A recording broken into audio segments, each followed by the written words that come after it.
Bienvenue au jour 22. Nous sommes encore dans les textes législatifs. Il y a ces trois chapitres, 21, 22, 23, où la loi va être explicitée pour faire de ce peuple une société civilisée. Ça veut dire régie par des lois et non pas par le tribalisme ou la loi du plus fort.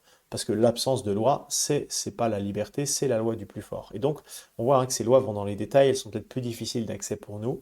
Aujourd'hui, chapitre 22, la première moitié, ce sont les lois de restitution. Que faire lorsque quelqu'un est lésé de quelque chose, que ce soit intentionnellement par le vol ou simplement par inadvertance, par négligence? Eh bien, ce chapitre nous montre l'importance de la restitution. Ce n'est pas simplement la demande de pardon, parce que notre sincérité dans le pardon, elle est démontrée par le mal que nous allons nous donner à pouvoir compenser et restituer à la personne ce dont elle a été lésée. Et ça nous amène assez vite à quelque chose de spirituel qui est la réparation. Ça a parfois un peu vieilli, on ne sait plus trop quoi en penser, ce qu'on appelle l'adoration réparatrice, la prière de réparation pour les offrandes faites à Dieu. On l'a vécu par exemple cet été, après les Jeux Olympiques, quand il y a eu la, la cérémonie d'ouverture. Pourquoi la réparation?